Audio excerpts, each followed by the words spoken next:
मध्य प्रदेश में अगले साल होने वाले विधानसभा चुनाव को लेकर जहां कांग्रेस और भाजपा ने तैयारी शुरू कर दी है, वहीं जय आदिवासी युवा शक्ति संगठन यानी जयस ने विधानसभा चुनाव लड़ने की घोषणा कर सभी प्रमुख पार्टियों की चिंता बढ़ा दी है। जयस के ऐलान को लेकर प्रदेश के चिकित्सा शिक्षा मंत्री विश्वास सारंग का कहना है कि भाजपा विकास और कल्याण में विश्वास रखती है। भाजपा ने हर वर्ग के कल्याण और समाज की मुख्य धारा से जोड़ने का काम किया है। वहीं इस दौरान उन्होंने कांग्रेस पर जमकर निशाना साधा।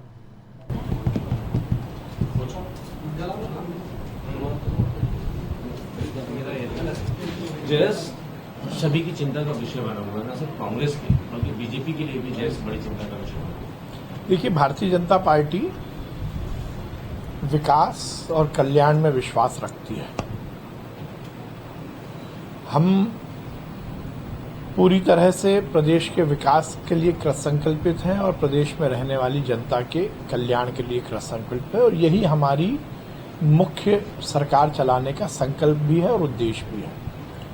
भारतीय जनता पार्टी की सरकार में आप हमारे कार्यकाल में देखेंगे, हमने सामाजिक समरसता का काम किया।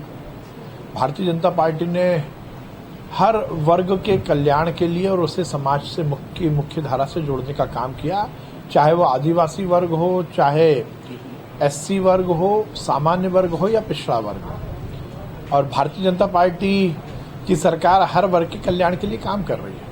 सर, आज मुख्यमंत्री बैठक करिए, उन्होंने जल जीवन और तमाम मुद्दों को लेकर आज अधिकारियों को दिशा निर्देश भी दिए हैं।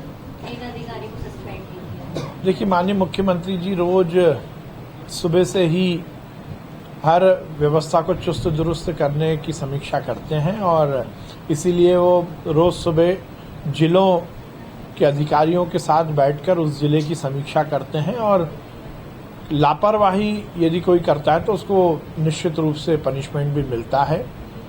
हर मुद्दे पर हर योजना जनता तक पहुंचे, हर कार्यक्रम जनता तक पहुंचे, ये वो सुनिश्चित करते हैं। जल जीवन मिशन माननीय प्रधानमंत्री जी का वो ऐसा कार्यक्रम है जिसके माध्यम से हर घर में जल पहुंचाने का संकल्प भारतीय जनता पार्टी की सरकार ने लिया है। निश्चित रूप से ये बहुत ही उपयोगी है, और यदि इसमें किसी भी तरह की कोई कोताही होगी तो उसको बर्दाश्त नहीं किया जाएगा। आईटी एक्ट भी नाराजगी जताई है। देश के 11 राज्यों में 1,500 प्रकरण दर्ज कर लिया गया। सोशल मीडिया पर सिर्फ इसलिए कि सरकार के खिलाफ कोई लिख नहीं सकता। मध्य प्रदेश में 145 प्रकरण दर्ज है। देखिए, अब क्या कोर्ट ने क्या निर्णय दिया है वो तो पढ़ने के बाद ही कुछ कहा जा सकता है। चाचा टेक को असंवैधानिक 2015 में अब वो मेरे को उसका विषय की जानकारी नहीं है। सर, मल्लिकार्जुन खड़गे के बाद अब शशि थरूर, लेकिन वो गलत है। गलत है। एकजुटता का संदेश देंगे और पहली बार मौका है सर जब वो इस यात्रा में शामिल हो रहे हैं।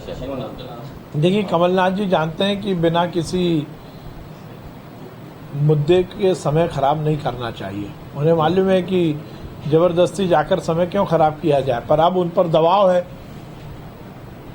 गांधी परिवार, नेहरू परिवार का संदेश आ रहा है कांग्रेस के नेताओं के पास कि बाबा की यात्रा में नहीं गए तो कुर्सी चली जाएगी, तो वो मजबूरी में जा रहे हैं। पर इतने दिनों उनको मालूम था कि ये केवल समय बर्बादी है और वो अपना समय को खराब नहीं करना चाहते थे।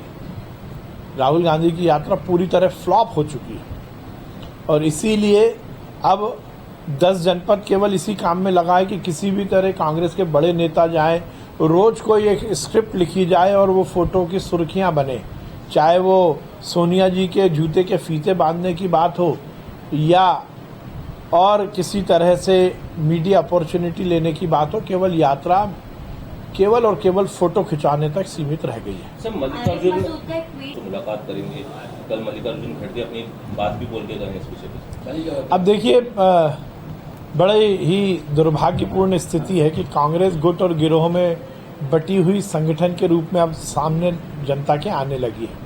कल खड़गे जी ने तो बोल ही दिया कि उनकी कुर्बानी होने वाली है।